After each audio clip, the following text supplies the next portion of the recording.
നമ്മളിവിടെ ഉണ്ടാക്കിയിരിക്കുന്നത് കുട്ടികൾക്കും മുതിർന്നവർക്കും എല്ലാം ഒരുപോലെ ഇഷ്ടമാവുന്ന ഒരു മഷ്റൂം സോസേജ് റോസ്റ്റാണ് ഉണ്ടാക്കിയിരിക്കുന്നത്.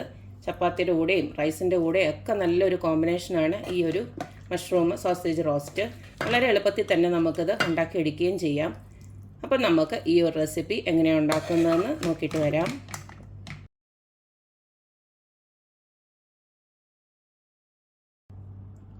നമ്മുടെ സ്പെഷ്യൽ മഷ്റൂം സോസേജ് റോസ്റ്റിന് വേണ്ടിയിട്ട് 250 ഗ്രാം ഇതുപോൾക്ക് ഞാൻ മഷ്റൂം ക്ലീൻ ചെയ്തിട്ട് ഇതുപോൾക്ക് വെച്ചിട്ടുണ്ട്. ഇതിൻ്റെ ക്ലീനിങ് വീഡിയോ ഞാനൊരു ഷോർട്ട് വീഡിയോ ആയിട്ട് ഇട്ടിട്ടുണ്ട്. അപ്പോൾ അത് പോയി നോക്കിയാൽ മതി. ഞാനതിൻ്റെ ലിങ്ക് ഡിസ്ക്രിപ്ഷനിൽ കൊടുത്തിരിക്കാം. പിന്നെ അടുത്തത് ഞാനൊരു 5 സോസേജ് ഇതുപോൾക്ക് ഇങ്ങനെ ചെറിയ കഷ്ണങ്ങളാക്കി നുറുക്കി വെച്ചിട്ടുണ്ട്. പിന്നെ നമുക്ക് വേണ്ടത് ഒരു വലിയ സവാള ഇതുപോൾക്ക് ഞാൻ ചെറുതായിട്ടാണ് അരിഞ്ഞു വെച്ചിരിക്കുന്നത്. പിന്നെ നമുക്ക് വേണ്ടത് ഒരു 5-6 വെളുത്തുള്ളി അല്ലി ഇതുപോൾക്ക് ചെറുതായി അരിഞ്ഞതും, ഒരു ചെറിയ പീസ് നമ്മുടെ ഇഞ്ചി അതും അരിഞ്ഞതുമുണ്ട്. പിന്നെ ഒരു 2 പച്ചമുളക് ഇതുപോൾക്ക് ചെറുതായിട്ട് അരിഞ്ഞു വെച്ചിട്ടുണ്ട്. പിന്നെ വേണ്ടത് നമുക്ക് കറിവേപ്പിലയാണ്. അതൊരു 2 തണ്ട് കറിവേപ്പില എടുത്ത് വെച്ചിട്ടുണ്ട്.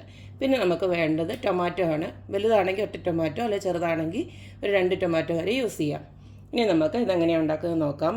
മഷ്റൂം സോസേജ് റോസ്റ്റ് ഉണ്ടാക്കാനായിട്ട് ഇതുപോലൊരു ചീനിച്ചട്ടിയാണ് അടുപ്പിലോട്ട് വെച്ച് കൊടുത്തിരിക്കുന്നത്. ഇതിലേക്ക് നമുക്ക് കുറച്ച് സൺഫ്ലവർ ഓയിൽ ഒഴിച്ചു കൊടുക്കാം. എണ്ണയൊന്ന് ചൂടായി വരുമ്പോൾ നമ്മൾ അരിഞ്ഞു വെച്ചിരിക്കുന്ന ഉള്ളി, വെളുത്തുള്ളി, ഇഞ്ചി, കറിവേപ്പില, പച്ചമുളക് എല്ലാം അങ്ങോട്ട് ഇട്ട് കൊടുക്കുകയാണ്.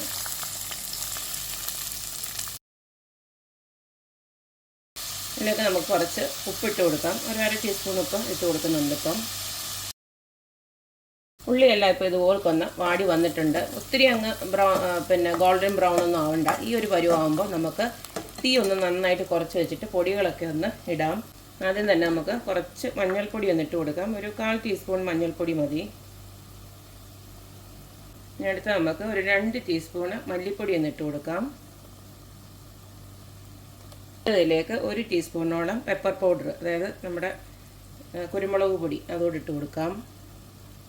അടുത്തതിലേക്ക് ഒരു 1/2 ടീസ്പൂണോളം നമ്മുടെ ഗരം മസാല ഇട്ട് കൊടുക്കാം. എരിവിന് ആവശ്യമായിട്ടുള്ള മുളക് പൊടിയാണ് ഇട്ട് കൊടുക്കേണ്ടത്. ഞാനിപ്പോൾ ഒരു 2 ടീസ്പൂണ് കാശ്മീരി ചില്ലിയാണ് ഇട്ട് കൊടുക്കുന്നത്. അത് എരിവില്ല.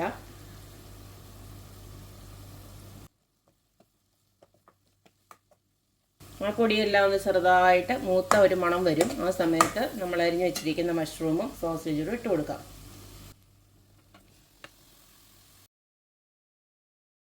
ഈ കൂട്ടത്തിൽ തന്നെ അരിഞ്ഞു വെച്ചിരിക്കുന്ന ടൊമാറ്റോയുടെ ആഡ് ചെയ്യാം. മഷ്റൂമിനകത്തു നിന്നൊക്കെ നന്നായിട്ട് വെള്ളം ഇറങ്ങി വരുന്നതാണ്. അതുകൊണ്ട് തന്നെ ഇതിനകത്ത് ഇപ്പം നമുക്ക് തൽക്കാലം വെള്ളമൊന്നും ഒഴിച്ചു കൊടുക്കണ്ട.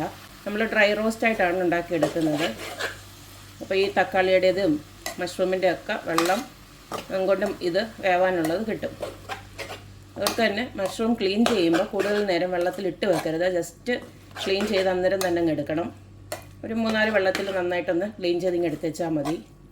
വെള്ളത്തിലിട്ട് വെച്ച് ക്ലീൻ ചെയ്യേണ്ട കാര്യമൊന്നുമില്ല. ഇതുപോൽക്കൊന്ന് തത്തിക്കുട്ടി വെച്ച് ഇതുപോൽക്കൊരു അടപ്പ് വെച്ച് അടച്ച് ഒരു 10-15 മിനിറ്റ് ഒന്ന് വേവിച്ചെടുക്കണം. ഇടയ്ക്കൊന്ന് നമുക്ക് ഇളക്കി വെച്ചാൽ മതി. ഒരു 10 മിനിറ്റ് കഴിഞ്ഞപ്പോൾ തന്നെ ഇതിനകത്തൊന്ന് നല്ലതായിട്ട് വെള്ളം ഊറി വന്നിട്ടുണ്ട്. കണ്ടില്ലേ? അത് ഞാൻ പറഞ്ഞ പ്രത്യേകിച്ച് വേറെ വെള്ളമൊന്നും ഒഴിച്ചു കൊടുക്കണ്ടെന്ന് പറഞ്ഞത്. ഇതിനൊന്നും വലിയ വേവൊന്നും ഉള്ള സംഭവങ്ങളൊന്നും ഇല്ല ഇതിനകത്ത് നമ്മൾ ചേർത്ത് കൊടുത്തിരിക്കുന്നത്. സോസേജ് ആണെങ്കിലും മഷ്റൂം ആണെങ്കിലും ഒക്കെ വേഗത്തിൽ വെന്ത് വരുന്ന കണ്ടില്ലേ? നിങ്ങൾക്ക് കുറച്ച് ചാറോട് കൂടിയുള്ള ഒരു റോസ്റ്റാണ് ഇഷ്ടമെന്നുണ്ടെങ്കിൽ ഈ ഒരു പരുവാകുമ്പോൾ സ്റ്റൗ ഓഫ് ചെയ്യാം.